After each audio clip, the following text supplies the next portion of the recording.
She was already walking out the door when he said the thing that changed everything. Not quietly. Not carefully.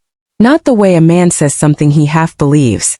Kang Si Yeol said it the way a man says something he has decided is simply true, the way you state the weather or the time or a figure in a quarterly report. I could never fall in love with a black woman. The room went still. And Fifi Bennett, who had been mid-laugh, who had been reaching for her glass, who had spent the last 7 years learning how to be in the same room as Kang Si Yeol without her hands shaking, Fifi Bennett stopped. She did not turn around. She stood with her back to the table, one hand still outstretched, and she took one breath. Then another. Then she turned around and sat back down, and her face was smooth and calm and entirely composed, and if you had not been watching the exact second it happened, you would have missed the one moment, barely a flicker, when something in her eyes went very, very quiet. His sister, Kang Eun-ho, was watching. She had caught it. She always caught it. And now she was going to do something about it.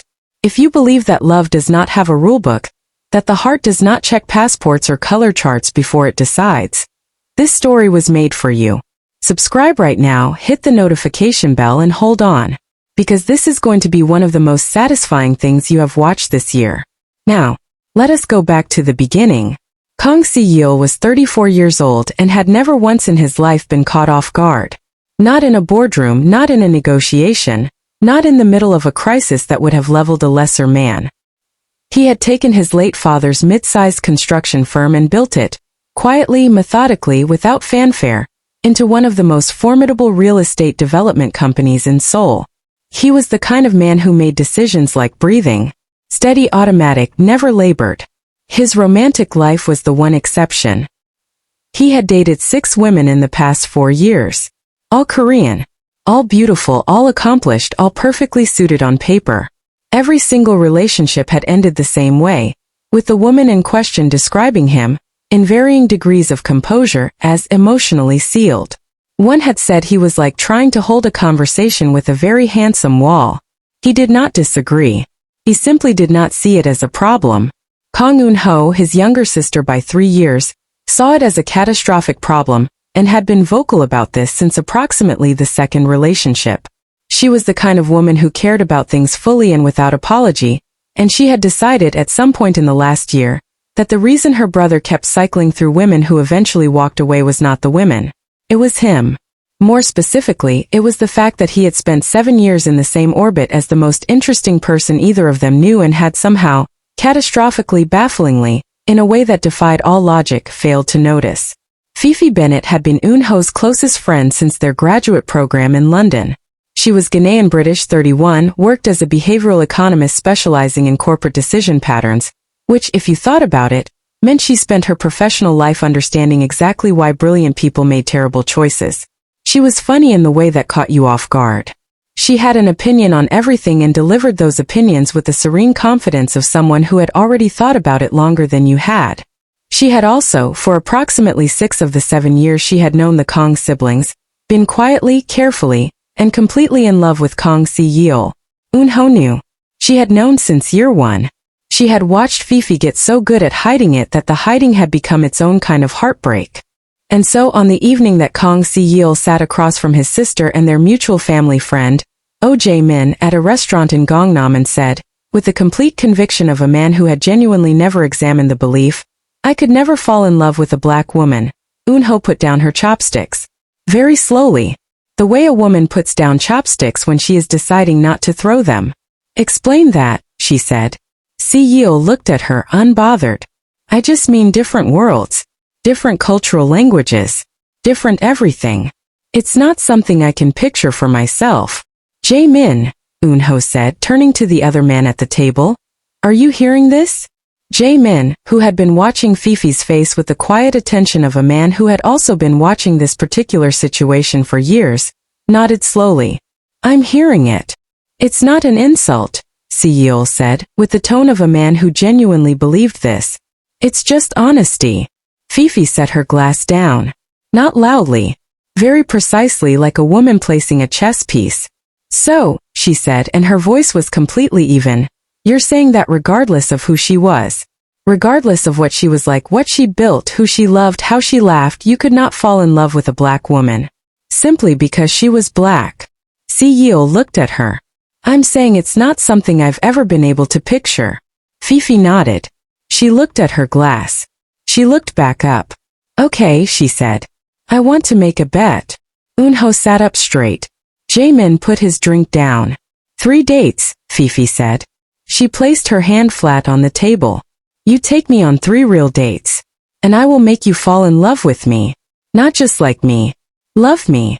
She tilted her head slightly. If I succeed, you stand up in front of your board, the full board, all 12 of them, and you tell them that the wall had nothing to do with culture.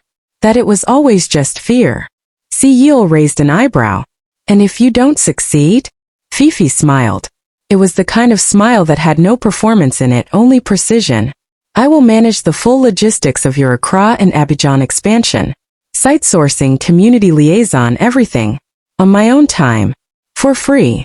The table was quiet. Then Eunho said under her breath, Oh, she came prepared. Si Yeol looked at Fifi for a long moment. He looked at his sister, whose expression was somewhere between prayer and barely contained triumph. He looked at Jaemin, who was smiling at his glass. He thought, I have known this woman for 7 years.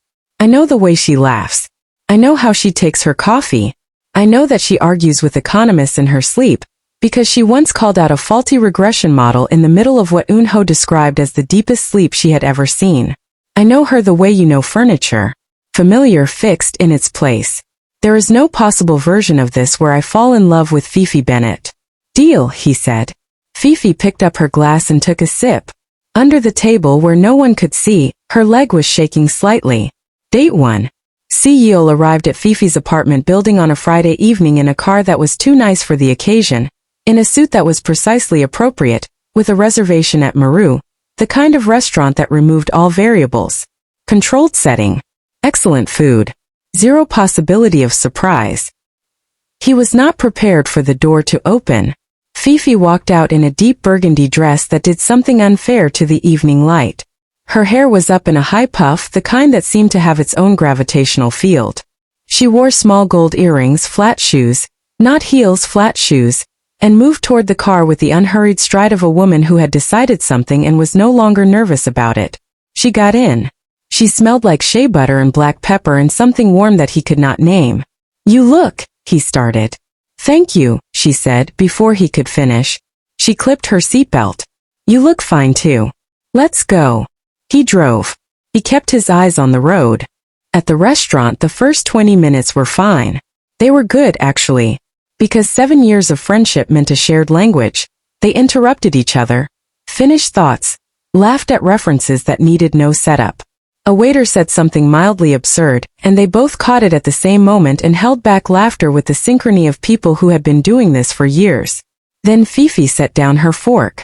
Si Yeol. You're looking at me like your sister's friend. He met her eyes. We made a deal, she said. So look at me like you're on a date. Actually on a date. She did not look away. You can do that. He held her gaze. And then, because he was a man who did not back down from things, he actually looked. Not the familiar peripheral way he had been looking for 7 years. He looked. Fifi Bennett looked back at him with the calm steadiness of a woman who had been practicing this moment in her head for 6 years, and had decided she was not going to flinch. Something shifted. He did not name it. He simply filed it away under unexpected, and reached for his water. The dinner went on. The food was excellent.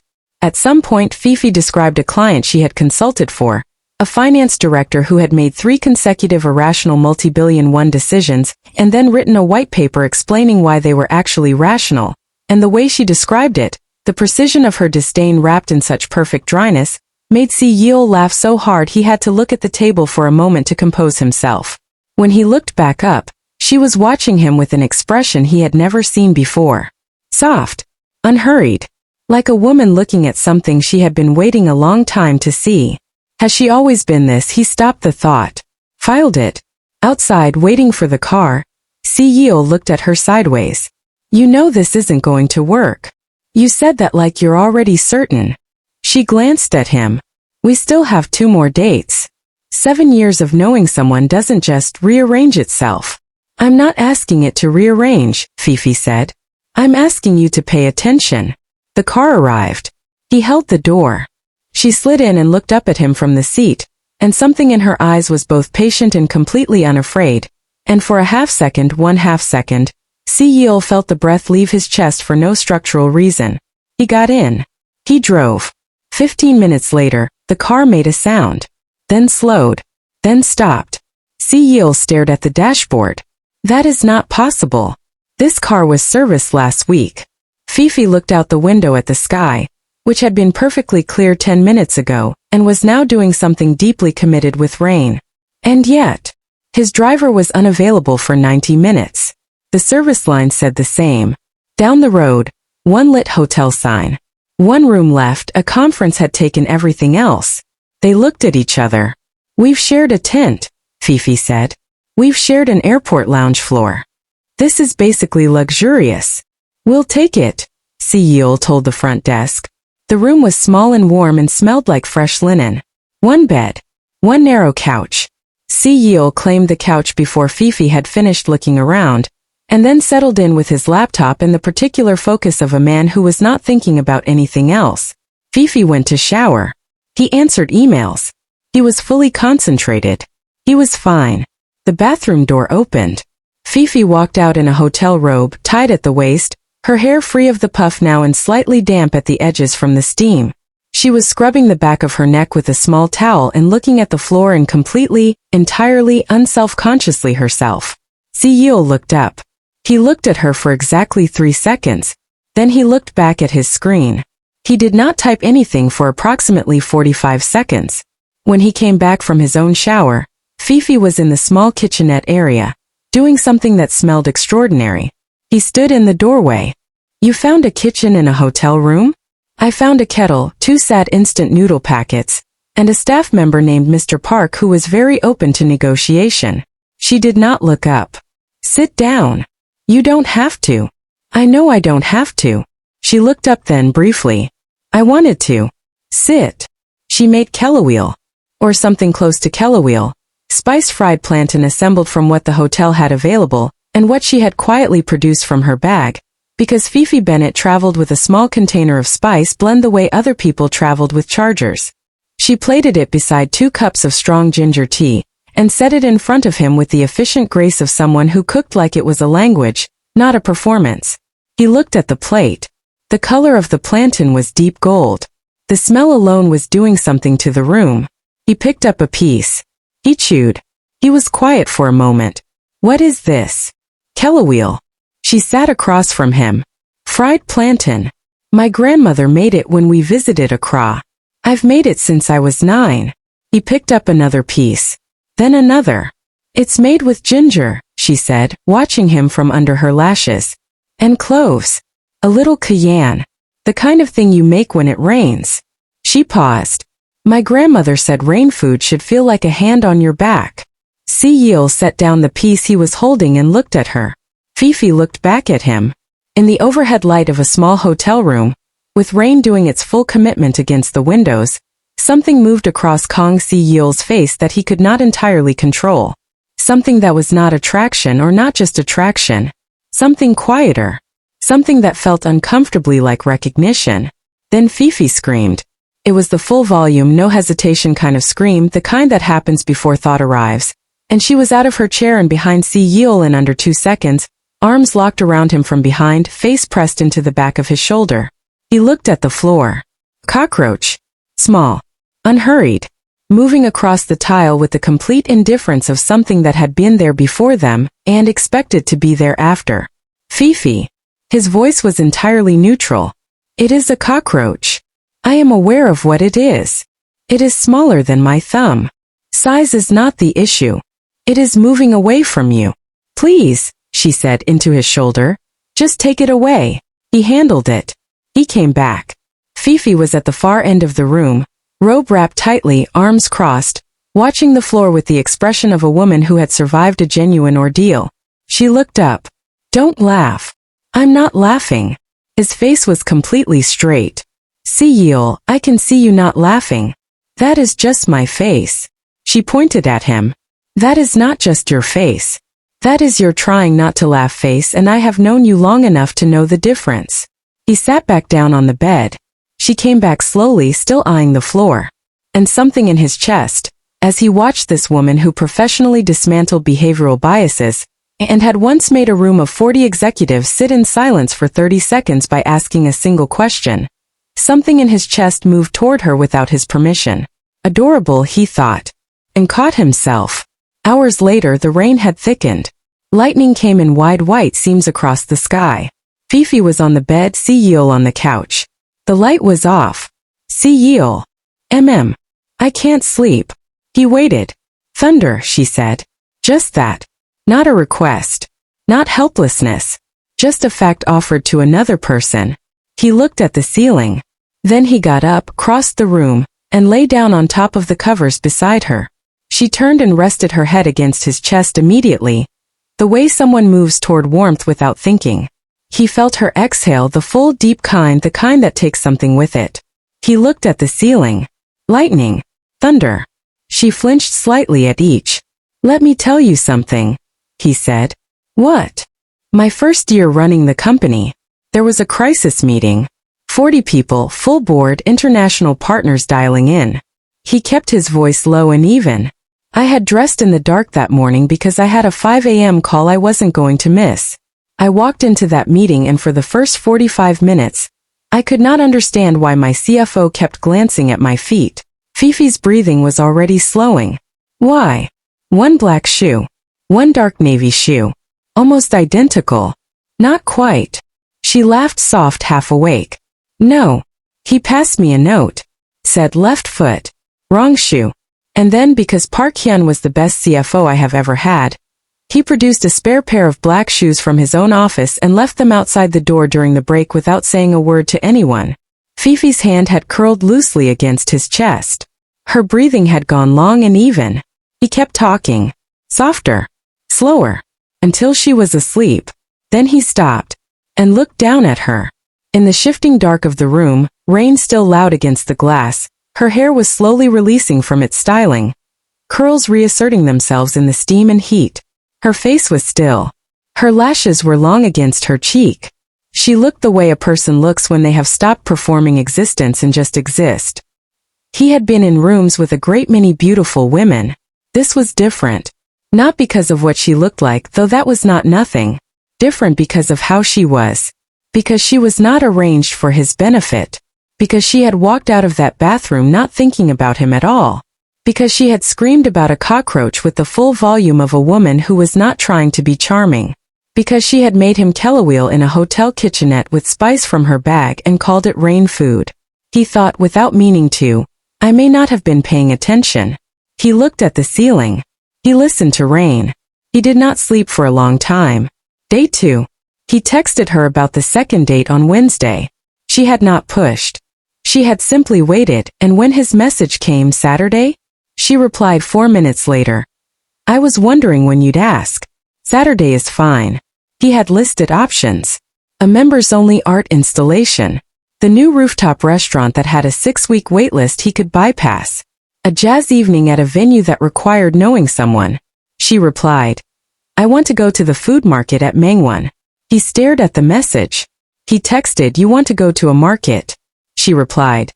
There are 43 vendors and a section that does live cooking. Yes. She was outside when he pulled up. White linen trousers, a bright orange top, the color of something warm. Her hair was fully out. A wide, glorious crown of curls that moved slightly in the wind.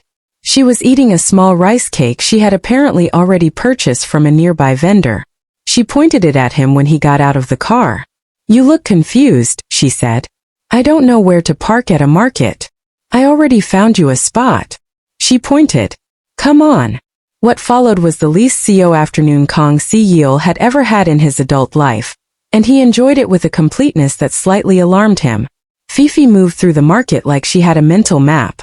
She knew which vendor had the best tteokbokki, haggled in a combination of Korean and English that seemed to delight everyone she spoke to, and made him carry the growing collection of items she decided to acquire. He carried them. He did not once ask why. She made him try things he would not have chosen. A fusion rice bowl with jollof seasoning from a young vendor who was, According to Fifi's assessment, going to be famous in 2 years. A sesame coconut drink. A skewer situation that had no business tasting the way it did. You're not going to tell me what's in this, he said. You're enjoying it, she said. That's not what I asked. I know. She smiled, walking ahead. At one point she stopped at a stall selling small hand-painted ceramics and picked up a bowl, cream with a thin orange line around the rim, and held it at different angles with the seriousness of a woman making a consequential decision. You're going to buy a bowl, Si Yeol said. It's a good bowl. You came to a food market and you're buying a bowl. Si Yeol, she said, turning to look at him with complete serenity. A good bowl makes the food in it taste better. This is documented. He bought it for her before she could reach for her wallet. She looked at him. He was already handing the vendor his card. You didn't have to. I'm aware. He handed her the wrapped bowl. It's a good bowl. She looked at him for a moment. Something moved across her face. Something warm and very quickly contained. They ate lunch at a long communal table near the live cooking section, shoulders touching slightly in the crowded space. A chef was making Hamalpagian seafood pancakes and explaining the process while he worked, and Fifi was watching with the focused attention she gave to things that genuinely interested her, occasionally asking questions that made the chef blink and then light up. You know how to cook, Si Yeol said. It was not a question. My grandmother taught me Ghanaian cooking, she said. My mother taught me British cooking. My best friend's mother, she glanced at him because her best friend was his sister, taught me Korean cooking. I am extremely well equipped for multiple emergencies. What kind of emergency requires knowing 3 cuisines? The important kind. She picked up her chopsticks. The kind where someone needs to feel like they're home, and you are what's available. Si Yeol was quiet for a moment. He thought about Kelawil in a hotel room, about a woman who carried spices when she traveled, because she was always ready to make someone feel like they were home, about rain food and a hand on your back. He picked up his own chopsticks. My mother, he said, and the word came out more easily than he expected, used to make doenjang jjigae whenever one of us was sick, not because it was a cure, just because she said the smell of it cooking meant someone was paying attention. Fifi had gone still, listening, the way she listened fully without filling the space. She died 6 years ago, he said. I have not been able to eat it since. Every time Eunho makes it, I find a reason to leave the kitchen. He did not know why he had said that. He said it, and it sat between them, and Fifi did not say she was sorry or reach for the right comforting phrase. She just looked at him with an expression that was entirely without pity and entirely full of something else, something that looked, if he was reading it correctly, like the specific grief of someone who understood what it meant to be unable to go back to a smell. My father's voice, she said after a moment. He passed when I was 22. I cannot listen to Fela Kuti because he played it every Sunday morning. I have tried 4 times and I have stopped each time within the first 30 seconds. Si Yeol held her gaze. Something large and quiet moved through the space between them. This is a strange date, he said finally. Fifi laughed. The full one, the crinkle at the corners, no performance laugh. The best ones usually are. On the way back to the car, he did something he had not planned. He reached out and took the bag from her shoulder, the one with the bowl and the accumulated market finds, and carried it without discussion. She glanced at his hand on the bag strap. She glanced at his face. She said nothing. He drove her home. She got out, leaned into the open window. One more date, she said. One more date. She looked at him with that expression. The patient, direct, unafraid one. You're paying attention, she said. Not triumphant. Just factual. I can tell. She walked inside. Si Yeol sat in the parked car for longer than was necessary. If this story is making you feel something, if you're watching this with your heart doing slightly illegal things, leave a comment right now and tell us who you are rooting for. And if you haven't subscribed yet, this is the moment. Because we are not done. Hit subscribe, hit like, and stay with us. Date 3 that never happened. Si Yeol texted about the 3rd date on a Thursday. He had been thinking about it since Monday. He would not have framed it that way to himself. He was thinking about logistics, about scheduling, about the simple matter of completing what they had agreed to, but he had been thinking about it. specifically and repeatedly. No reply Thursday. No reply Friday. He told himself it was work. Fifi moved at her own pace. There was nothing unusual about a delayed response. By Saturday morning he had texted twice more. Nothing. Sunday nothing. Monday morning, Kang Si Yeol did something he had never done over an unreturned message in his entire adult life. He got in his car and drove to her building. Jaemin called while he was stuck in traffic. Have you heard from Fifi? Why are you asking me that? A pause. She canceled our lunch. Just wondering if she mentioned anything to you. She's not responding to my messages. Another pause, longer this time. How long? 4 days. Si Yeol. I'm already on my way to her building. He heard Jaemin breathe out slowly. Okay, he said. Call me after. He pressed the buzzer at the entrance. He waited. He was about to press again when the main door opened from the inside, and a man walked out. Tall. Easy in the way he moved, relaxed and unhurried, wearing the expression of someone familiar with this building.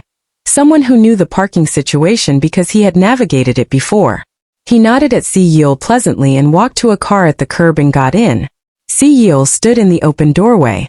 Then he heard footsteps on the stairs inside and Fifi's voice, slightly breathless like she had moved quickly, and then she came through the inner door and stopped when she saw him.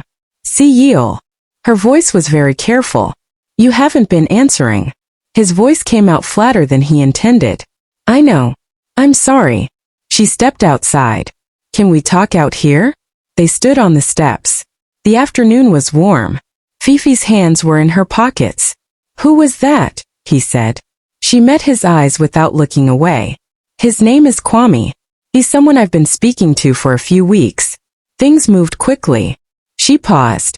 I should have told you sooner. I'm sorry. The word boyfriend had not been said yet, and he felt the absence of it like a room where all the oxygen had been quietly removed. What about the third date? He said. Fifi looked at him. The gentleness on her face was worse than anything hard would have been. 2 dates was enough, Si Yeol. Her voice was soft. You were right. The bet wasn't going to work. She smiled and it was real, and he could not read it properly. I should focus on Kwame now. Give it a real chance. He opened his mouth. She continued. And I think for a while things are new, I should probably pull back a little. From us spending time together. The sentence landed in his chest like a stone dropped into still water. Pull back, he repeated. Just while we're getting started. You know how it is. He did know how it was. He had done it. Every single girlfriend, every single time. He had made less space for Fifi, and she had watched him do it and said nothing, had made herself smaller, had never once sent him a message that made him feel the weight of her absence. She had simply given him the space and waited, and now she was asking for the same, and he wanted to give it to her with the same ease she had always given it to him. He wanted to be that person. He was not. Of course, he said. The words came out in the right shape. Nothing else about them was right. She looked at him one more moment, and in her eyes there was something, one layer under the softness, that looked almost like a question, like she was waiting for something. He did not know what it was. I'll see you around, she said. She went inside. The door closed. Si Yeol stood on the steps. It started to rain. He stood in it. His suit got wet. His shoes got wet. His hair. He stood there because he could not make himself move, because something in his chest was doing something so large and so unfamiliar that motion felt impossible. He knew what it was. He had known since Monday. Since the silence started and the absence of 3 words, just checking in, had felt like something structurally wrong with the world. He had known it in a hotel room at 2 a.m. watching her sleep. He had known it at a market when she held a bowl, and he reached for his card before she could stop him. He had known it when she talked about her father and Fela Kuti, and he had felt it, the exact specific weight of her grief in his own chest. He was in love with Fifi Bennett. And he had built a wall so high and called it certainty for so long that she had stopped knocking. The board meeting he walked out of. The following week was, by any professional measure, a disaster. His deputy director, Oh Soo-jin, meticulous, unshakable, who had worked with him through 3 major financial crises and a hostile acquisition attempt, slid a note across the table during Monday's full board meeting. It said simply, "Are you here?" He wrote back, "I'm here." She wrote back, "Your presentation. Slide 7. You said the wrong figures." He looked at slide 7. She was right. He had memorized those figures. He had prepared that presentation. He had said the wrong ones anyway. He called Jaemin that evening. "She has a boyfriend," he said without greeting. Jaemin was quiet. She called off the third date. She said the bet wasn't working. She said she needs to pull back. He heard his own voice, and it had a quality he did not recognize, stripped, without its usual surface. "And I stood there and said of course, and I watched her go inside, and then I stood in the rain for 7 minutes like a person in a drama." Jaemin made a sound that might have been the beginning of a laugh, quickly suppressed. 7 minutes. "I counted. Si Yeol. I know. No. Listen to me." Jaemin's voice had shifted, quieter, more careful. "You have known this woman for 7 years. You declared in front of witnesses that you could never love a woman like her. She proposed a bet and you agreed because you were certain you were immune. 2 dates later you are standing in the rain counting minutes." He paused. "I am asking you sincerely, what are you feeling right now?" A long silence. "Like I misread every room I've been in for 7 years, Si Yeol said finally. "Like someone changed all the furniture and I'm only now noticing." He stopped. "Like she's been standing 3 feet away from me this entire time, and I have been looking at everything except her." Si Yeol. Jaemin's voice was very quiet. "Go get her. She has a boyfriend. Go get her anyway." He did not sleep that night. He thought about the restaurant, the way she'd said "don't look at me like your sister's friend," and held his gaze until he actually looked. He thought about Kelawil in a hotel room and the cockroach and the thunder and the way she'd exhaled against his chest like she'd been holding her breath for years and had finally been allowed to stop. He thought about the market, about a bowl with an orange rim, about her voice saying the best dates usually are. He thought about 7 years of her 3 feet away. The truth had been walking toward him for a long time. It had finally arrived, and it had the exact weight of everything he had been too certain of himself to see. The engagement that wasn't. The invitation arrived on a Thursday morning. Formal. Designed. The kind you send for something significant. Si Yeol was in the middle of a board presentation, actually present this time, forcing himself back to functional, when his phone buzzed on the table. He glanced at it under the table.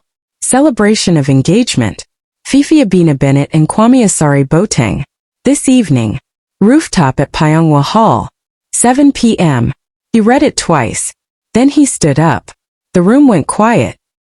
He was halfway to the door when his deputy called after him. "The presentation. Reschedule it," he said. He called Eun-ho from the car. She picked up on the first ring. "Oh," she said. "Did you know about this?" Pause that was exactly 1 beat too long. "About what specifically?" "Eun-ho. Si Yeol. Did you know?" Another pause.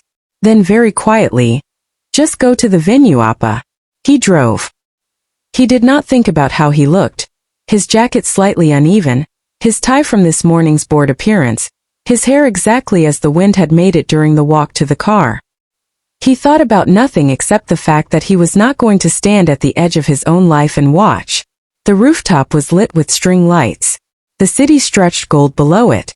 Guests moved in small clusters with drinks, and the whole thing had the particular warmth of something carefully constructed to look effortless. Jaemin appeared at his shoulder within 30 seconds. "You came. Where is she?" Jaemin tilted his head. Si Yeol saw her. Fifi stood across the rooftop in a white dress. Something simple, luminous, the kind of thing that looked like it had been made specifically for the way the light was hitting it right now. She was laughing at something, her head tilted back slightly, her curls catching the string lights, and she was the most arresting thing on a rooftop full of people who had dressed deliberately to be seen. Beside her stood a man. Tall, easy-natured, the same man from the building steps. Si Yeol crossed the room. He did not plan what he said. He had never, in any significant moment of his life, planned what he said. He thought and executed always, but this was different.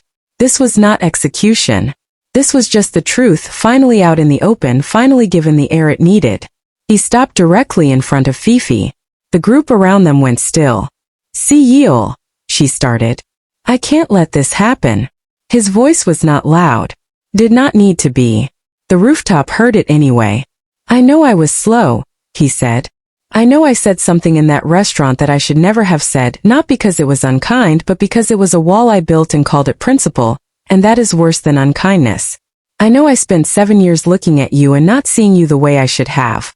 And I know I was the one who kept every girlfriend between us like a buffer, and you never once made me feel the cost of that. His jaw was tight. You always made space for me. Every time. Without complaint. Without asking me to account for it. Fifi was very still. And now you're standing here, he said. And I am standing here and I am asking you, please don't do this. Not because I deserve anything, but because I see you now. I actually see you. And I would spend the rest of my life making certain you know that if you give me the chance. The rooftop was completely silent. Then from somewhere behind him came laughter. Deep, helpless, fully committed laughter. The kind that folds a person in half. Jae-min-oh was bent forward, hand on his knee, laughing with the full weight of a man who had been waiting years for this exact moment. Si Yeol turned slowly. Jae-min straightened up, wiping his eyes. I'm sorry, he said, not sorry at all. I'm sorry, he gestured broadly at the scene. 7 years. Si Yeol looked at Fifi. Her eyes were bright. Not crying, not quite, but close. One tear escaped. She let it. And then she smiled. It was the most complete expression he had ever seen on a human face. Joy and relief and the specific radiance of someone who has been carrying something for a very long time and has just finally completely been allowed to set it down. You lost the bet, she said softly. He stared at her. Kwame had taken a single step back. He was wearing the expression of a man who had completed a performance and was quietly proud of it. Si Yeol looked at Jae-min. Jae-min raised his hands. Si Yeol looked at Fifi. There is no engagement, she said. Her voice was soft. Kwame is Jae-min's old university friend. He agreed to help. She paused. And Jae-min has known about my feelings for you since year 2. Year 2. Si Yeol turned to Jae-min. She needed a push, Jae-min said. You both did. I simply applied appropriate pressure over an appropriate timeline. He smiled. You're welcome. Si Yeol looked back at Fifi. 10 years of friendship, of proximity, of choosing to see only what he had decided to see. All of it rearranging itself now, every frame reshuffling into the sequence that had always been there. Every time she laughed and looked away just slightly too slowly. Every time she showed up, for his sister, for him, for whatever was needed. Quietly and completely and without ever asking him to notice. He had been the least observant person in his own story. He laughed. Low, then building, the real kind, the kind that has some undone quality to it, the laugh of a man who has been outwitted by the people who love him most. He covered his face with one hand and then dropped it. You set me up, he said. I needed to know, Fifi said simply. I needed to know if it was actually there. Or if I'd been hoping for something that was never going to exist. Her voice held steady. I have been 3 feet away from you for 7 years, Kang Si Yeol. I needed to know if you were ever going to look. It is there, he said. His voice dropped. Just hers now, just this. It has been there. I was just too certain of my own limitations to see what was directly in front of me. He stepped closer. I don't care that you tricked me, he said. I am standing on a rooftop in the middle of what I now understand was an elaborate production involving at least 3 people, and the only thing I feel is grateful. Because you cared enough to try. Because I got here. He searched her face. Even if it took me 7 years and a fake engagement. Fifi laughed through the tears. The full one. The corners of the eyes one. The one with no performance in it. He opened his arms. She stepped into them. And when he held her, it felt like the most overdue thing in the history of the world. Like something that had been standing at a door for years, waiting for someone to finally open it. Jae-min started a slow clap. 2 guests joined. Eun-ho, who had appeared from somewhere, and was crying with the uninhibited commitment of a woman who had been emotionally invested in this outcome for years, shouted something in Korean that was not entirely appropriate for a public venue. If you are still watching and your heart is doing something it probably shouldn't, leave a comment. Tell us which moment broke you open. Was it the Kella wheel? The rain? Or was it him standing up in that board meeting and walking straight out? Like this video, share it with one person who needs to believe in eventual things, and subscribe because we are not finished yet. The best part is still coming. The asking. He gave it 4 days. Because he wanted to be deliberate. He wanted it to be something that belonged to just them. Not the aftermath of a dramatic rooftop declaration, not the noise of the performance, but something quiet and entirely theirs. He called the restaurant himself. A small place in Mapogu, not famous, not on any list, that served Korean Ghanaian fusion with the specific sincerity of a chef who had also grown up between two worlds. He had found it 3 weeks ago while thinking about things he was not yet admitting he was thinking about. He texted her dinner. Saturday. I'm choosing this time. She replied bold. He replied, you taught me. She replied after a beat. Pick me up at 7. He did. She wore a yellow dress, not dressed for occasion, just for herself, the way she always dressed. Her curls were loose. She looked the way she always looked, which was to say, like the best thing he had seen all week. They ate. They talked.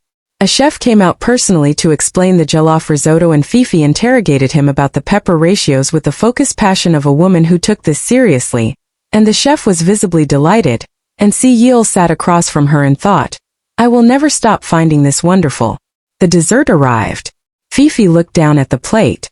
In chocolate, in careful handwriting that had clearly taken several attempts, she could see the slight unevenness of the letters, the care in them, 5 words. Will you be my girlfriend? She looked up. Kang Si Yeol, who sat with the unshakable composure of a man who had turned a mid-sized company into a conglomerate, who had held rooms of 40 people in the palm of his certainty, was watching her with the expression of someone who, for possibly the first time in a significant personal situation, did not know the outcome. The confidence was real. So was the asking. Both at once. Both entirely visible. She looked at the plate. She looked back at him. Yes, she said. And her whole face said the rest. 3 months later. There is a particular thing that happens when two people who have been dancing around each other for years finally stop dancing. The noise settles. The performance ends. And what is left is just them. Unrehearsed. Unguarded. Ordinary in the best possible sense of the word. Si Yeol discovered that Fifi could not sleep past 6 a.m. and had never once in her adult life managed to sleep in, which she described as her greatest personal tragedy. Fifi discovered that Si Yeol organized his bookshelves by publication date, and not alphabetically, and had very strong feelings about why this was correct, that she found absolutely maddening and quietly charming. They disagreed about music. They agreed about films. They had the same opinion on every restaurant they went to and expressed it in slightly different language. She called things interesting. He called things unexpected. They meant the same thing every time. Eun-ho started arriving at Si Yeol's apartment on Saturday mornings with snacks and no warning, and the expression of a woman collecting evidence of something she had always believed. Jae-min came with her. Nobody had formally invited either of them, but nobody turned them away. On a Saturday morning that smelled like shea butter and the specific coffee that Fifi made, which was too strong and too sweet and had become, over 3 months, the thing Si Yeol waited for every weekend, Kang Si Yeol and Fifi Bennett sat at the small kitchen table in his apartment and had an argument about whether jollof rice or kimchi fried rice was the superior comfort food. Fifi's position was firm and well-reasoned and correct. Si Yeol's position was that she was objectively wrong, and he would be compiling data. Eun-ho, who had let herself in as she routinely did, watched them from the doorway with the expression of a woman watching something she had been waiting 7 years to see, and quietly made herself a cup of tea and sat down on the couch and decided not to interrupt. Jae-min, who had also arrived uninvited, sat beside her. They watched Si Yeol lose the argument and refused to concede while Fifi looked at him with enormous, patient amusement and poured him a cup of her too strong, too sweet coffee and set it in front of him. He wrapped both hands around it. He stopped arguing. Jae-min and Eun-ho exchanged a look. We did good, Eun-ho said quietly. We absolutely did, Jae-min agreed. And at the kitchen table, Kang Si Yeol looked at Fifi Bennett, who was already looking at him, who had, in some form or another, always been looking at him, and felt the particular warmth of a man who had finally, at great personal delay and with significant help, found his way home. That is what happens when you stop letting your walls write the story. Fifi did not perform. She did not convince him with perfection. She let him see her. All of her. The kilowheel and the cockroach and the market bull and the two kinds of grief and the laugh with no audience in it. She let him see her. And that was enough. That has always been enough. The wall had nothing to do with culture.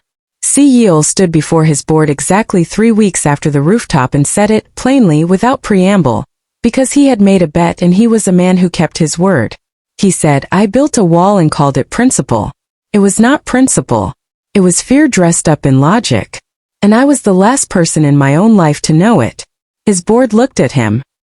His deputy Oh Soo-jin, who had seen him lose the thread of his own presentation and passed him a note saying, Are you here? She nodded once, slowly, with the expression of a woman who had suspected this diagnosis for years. He was fine with that. He drove to Fifi's office afterward and said, through the glass door she had not yet opened, I did the thing. She looked at him from her desk. The board speech. All 12 of them. She opened the door. How did it go? Oh Soo-jin nodded at me like she was filing something. Fifi pressed her lips together. That is somehow the most terrifying possible response. I thought so too. She stepped back and let him in and he came in and the door closed behind him, and that ordinary unremarkable thing was the beginning of the rest of their story. That is what happens when you stop letting your walls write the story. We are building something here and you are already part of it. Like this video. Share it with someone who is waiting to be seen by the right person. And leave us a comment. Tell us where you are watching from, and tell us which moment you are going to be thinking about tomorrow. We will see you in the next story.